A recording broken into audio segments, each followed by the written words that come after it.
জীবনের সাথে লড়তে লড়তে বড্ড পরিশ্রমী মানুষটাও একটা সময় সব কিছুর সামনে দুর্বল হয়ে পড়ে।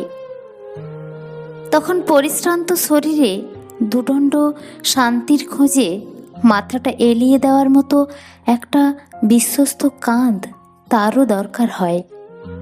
বড্ড সাহসী মানুষটারও মাঝে মধ্যেই সাহসের ঘাটতি দেখা দেয়। সেও নিজের পাশে খোঁজে একটু সাহস দেওয়ার মতো কাউকে, যে হাতে হাত রেখে বলবে, ভয়ের কি আছে বলো তো, তুমি পারবে, এই তো আমি আছি তোমার সাথে।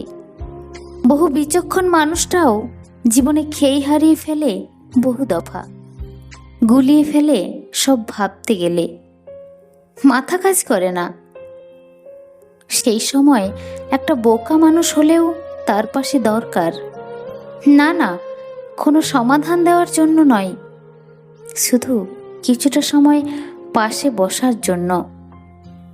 সব সময় শক্ত থাকা যায় না, নিজেকে নিয়ন্ত্রণে রাখাও যায় না। আরে মানুষ তো, বস্তু তো আর নয়, আবেগে পরিপূর্ণ একটা প্রাণী, যে হাসবে, কাঁদবে, ভুল করবে, শুধরে নেবে।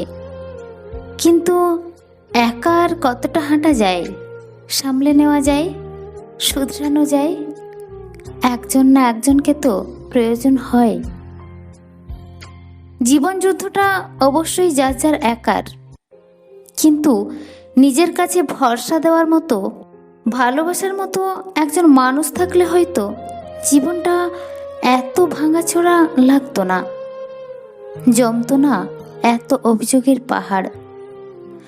অথচ দিন শেষে জীবনের খাতায় অনেক কিছুই জমে, তবে এই আফসোস আর কখনো মোছে না। বিস্তৃত এই পৃথিবীতে মানুষের বসবাস মানুষের ভিড়ে, তবু দিন শেষে মানুষ কেন জানি মানুষের অভাবেই মরে।